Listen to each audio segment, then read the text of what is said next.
بسم اللہ الرحمن الرحیم۔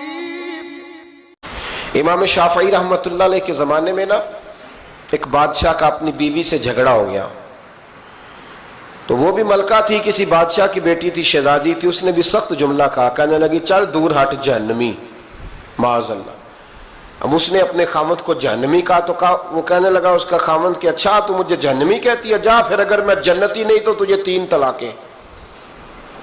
اب کیسے ثابت ہو کہ جنتی ہے کہ جہنمی ہے، کیسے پتہ چلے گا؟ علماء سے پوچھا تو وہ کہنے لگے ہم کیسے بتائیں، کون ڈگری دے کہ تو جنتی ہے کہ جہنمی ہے؟ بات دور نکل گئی۔ امام شافعی کے پاس گیا، وہ رسوخ رکھتے ہیں علم فقہ کا، ان کے پاس گیا، جا کے کہنے لگا حضور یہ مسئلہ ہے۔ امام صاحب فرمانے لگے اکیلے میں مجھے ملتے ہو؟ وہ اندر آیا، کچھ دیر گفتگو ہوئی تو امام صاحب فرمانے لگے لو جی یہ بندہ جنتی ہے، اس کی بیوی کو طلاق کوئی نہیں ہوئی، یہ جنتی ہے۔ اب کو پتہ ہے لوگ فتویٰ جلدی دے دیتے ہیں، کچھ لوگ خلاف تقریریں کرنے لگے کہ بادشاہ تھا تو امام صاحب نے بچا لیا ہے، کیسے آپ نے ڈگری دے دی کہ جنتی ہے جی؟ تو امام صاحب کہنے لگے تم بحث نہ کرتے تو میں بات پردے میں رہنے دیتا۔ سنو، میں نے بادشاہ کو تنہائی میں بلا کے پوچھا ہے کہ کبھی اللہ سے بھی ڈرے ہو؟ صرف اس لیے کہ اس وقت اللہ دیکھ رہا ہے۔ یہ نیت کبھی بندوں سے ڈر کے تو بندے بڑے گناہ نہیں نہ کرتے، کبھی اللہ سے ڈر کے بھی چھوڑا ہے؟ تو بادشاہ کہنے لگا بالکل چھوڑا ہے۔ میری ایک کنیز تھی بڑی خوبصورت، غریب گھر کی ملازمہ، غریب گھرانے کی تھی۔ ایک دن میں آیا تو میرے کمرے میں صفائی کر رہی تھی، معاذ اللہ میرا اس پہ دل آ گیا، میں نے دروازہ بند کر لیا۔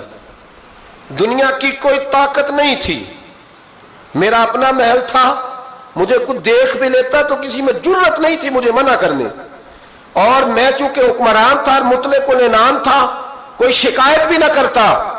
لیکن جب میں نے اس کی طرف ہاتھ بڑھایا تو اس نے ایک ہی لفظ کہا، کہنے لگی تو اللہ سے نہیں ڈرتا؟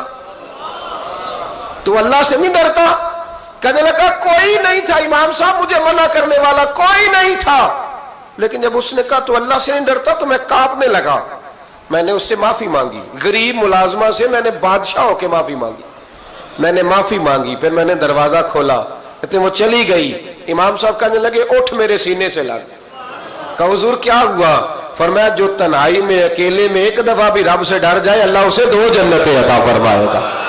تو جنتی ہے اس لیے کہ تو یار کبھی تو ایسا ہو، کبھی تو ایسا ہو بھولا گاہک ہمارے قبضے میں آ گیا ہو، ہم اپنا پورا اس پر تسلط رکھتے ہو پر ہم اللہ سے ڈر جائیں۔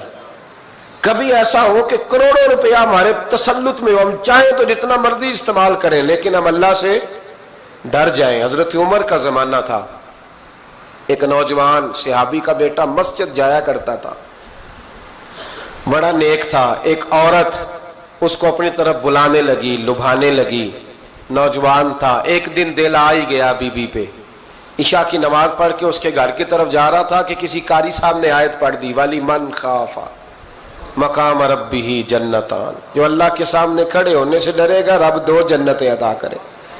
یہ آیت کیا سنی کہ نوجوان بے ہوش ہو کے گرا۔ کسی نے باپ کو خبر دی کہ تیرا بیٹا بے ہوش ہے، باپ گھر لائے، بالوں میں ہاتھ پھیرا، بیٹے کیا ہوا؟ اس نے آنکھیں کھول کے کہا ابا جی میں نے گناہ کیا نہیں، لیکن میرا قبضہ پورا ہو گیا تھا گناہ پہ، وہ بالکل راضی تھی، میں چاہتا تو میں گناہ کر لیتا لیکن میں اللہ سے ڈر گیا، کیا واقعی رب مجھے 2 جنتیں دے گا؟ تو باپ نے ماتھا چوما، کا بیٹا اللہ کے وعدے بڑے ہی سچے ہیں، بڑے سچے ہیں، تو یہ تصور کر کے اللہ مجھے دیکھ رہا ہے، پھر ڈر جا، واقعی 2 جنتیں دے گا۔ اس نوجوان نے چیخ ماری اور روح ہی پرواز کر دی۔ رات کو جنازہ پڑا، دفن کر دیا، صبح حضرت عمر آئے، فرمایا اتنا نیک نوجوان تھا تو مجھے کیوں نہیں بتایا؟ میں اس کے غسل میں شریک ہوتا، کفن میں شریک ہوتا، میں جنازہ پڑھاتا۔ حضور بس رات دیر ہو گئی، دفن کر دیا۔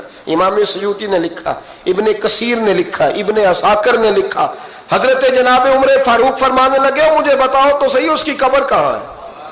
نیک ہو کوئی بندہ تو قبر پہ جانا چاہیے۔ فرمایا بتاؤ قبر کہاں ہے؟ حضرت عمر کو قبر پہ لے گئے تو سیدنا فاروق اعظم قبر پر کھڑے ہو کے فرمانے لگے نوجوان مجھے امید ہے اللہ نے تجھے 2 جنتیں دی ہوں گی۔ حضرت عمر کہتے ہیں مجھے اللہ کی قسم قبر کے اندر سے بول پڑا